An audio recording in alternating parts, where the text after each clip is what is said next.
विद्यार्थी मित्रों, chapter first gravitation यामध्ये ग्रॅव्हिटेशनल फोर्स संबंधी आपण माहिती पाहिलेली आहे. पाठीमागील तासाला महेंद्र अँड विराट या दोघांवरती आधारित उदाहरण, दोघांमध्ये असणारा ग्रॅव्हिटेशनल फोर्स किती आहे तो आपण काढलेला होता. याच्यामध्ये महेंद्र आणि विराट या दोघांची वस्तुमान मासेस दिलेले होते. महेंद्राचं मास हे 75 किलोग्रॅम, विराटचं 80 किलोग्रॅम 80 किलोग्रॅम एवढं मास हे दिलेलं होतं. आणि त्या दोघांमध्ये 4.002 इंटू 10⁻⁻7 न्यूटन एवढं ग्रॅव्हिटेशनल फोर्स होता. तर तो आपण या ठिकाणी अभ्यासलेला आहे. आता एक्झाम्पल 2 हे यावरती आधारित आहे. In the above example, assuming that the bench on which Mahendra is sitting is frictionless, starting with 0 velocity, what will be Mahendra's velocity of motion towards Virat after 1 second? What will this velocity change with time and how? Mahendra ज्या बाकावरती बसलेला आहे तो बाक frictionless म्हणजे घर्षण रहित असेल तर तो विराटकडे सरकू शकेल का, असा प्रश्न आहे. जर तो फ्रिक्शनलेस आणि स्टार्टिंग वेलोसिटी जर 0 असेल तर तो सरकू शकेल. आणि तो सरकत असताना त्याचा जो वेग आहे तो वेग 1 सेकंदानंतर किती असेल ते विचारलेलं आपल्याला. या ठिकाणी महेंद्र आणि विराट यांच्यामध्ये जो ग्रॅव्हिटेशनल फोर्स आहे तो आपल्याला माहीत आहे. फोर्स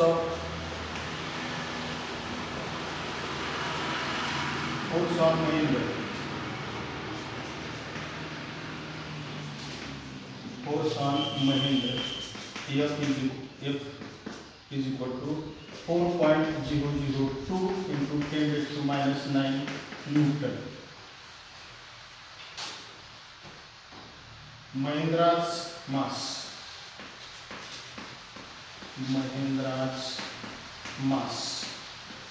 महेंद्राचे वस्तुमान M is equal to 75 kilogram. Newton's second law जो आहे त्या न्यूटनच्या दुसऱ्या नियमानुसार आपल्याला ॲक्सिलरेशन त्वरण काढता येईल. Newton's second law of Newton's F is equal to ma. Newton's second law of motion F is equal to ma. F upon M is equal to A. A is equal to 4.002 into 10⁻⁹ upon 75. Acceleration आपल्याला काढता येईल. A is equal to हे 4.002 आहे. इथं जे दशांश आहे ते इथून 1, 2 आणि 3 वर पुढे जातो. म्हणजेच 4002 इंटू 10⁻⁻3 इथं 7 आहे. 10⁻⁻7 into 10⁻⁷ upon 75. A is equal to 4002 10⁻⁻10 upon 75. इथलं दशांश तर 1, 2, 3 वर पुढे सरकवलं म्हणजे 4002 आणि हे 10⁻³ पुढं सरकवल्यानंतर -1, -2, -3 हे घातांक येतील आणि डाव्या बाजूला सरकवल्यानंतर +1.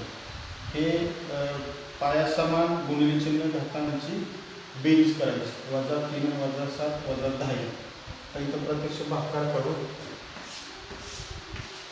4002 भागिले 75. 5चा भाग बसवला.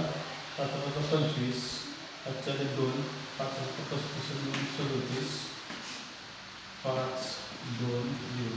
फक्त 2 घेतला. 3चा भाग 7 2 0.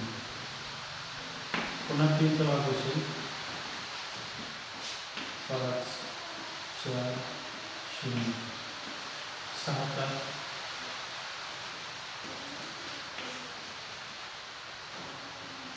53.36 into 10⁻10 = आता हे दशांश स्थळ जर पाठीमागे सरलं 5.336 into 10⁻1 into 10⁻10.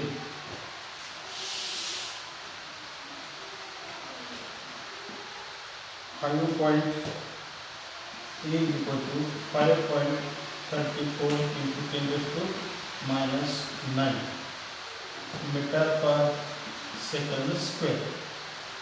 हे 5.336 दशांश स्थळाच्या पुढे 3 अंक आहेत. 2 दशांश स्थळापर्यंत घेताना तिसरा अंक 5 किंवा 5 पेक्षा मोठा असेल तर इथून वाढवायचा. 34 केला. 10चा पहिला घात 10 वजा 9 भागात 10 भागात म्हणजे पायासमान गुणिले चिन्ह घातांची बेरीज केली. -10 1 म्हणजे -9.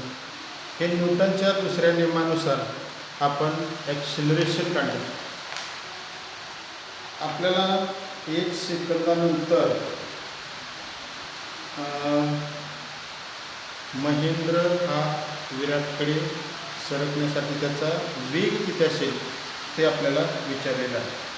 इथं न्यूटनच्या पहिल्या नियमावर न्यूटन्स फर्स्ट लॉ वरती आधारित U = 0, A = 5.34 10⁻9 metre per second square. Initial velocity सुरुवात विराम अवस्थेमध्ये आहे म्हणजे तो इनिशियल स्थितीमध्ये आहे. Initial velocity 0. Newton's first law P = U + AT. P = U0 plus A 5.34 into 10⁻9 time 1 second. P = हे 0 आहे आणि यानं त्याला बोलल्यानंतर 5.34 into 10⁻9 metre per second. Velocity metre per second असेल. Mahindra's velocity after 1 second will be 5.34 into 10⁻9 meter per second. This is an extremely small velocity.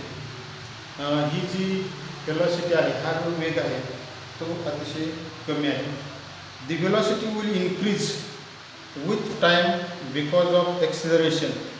The acceleration will also not remain constant because as Mahindra moves towards Virat, the distance between them will decrease, assuming an increase in gravitational force, therefore increasing the acceleration as per Newton's second law of motion.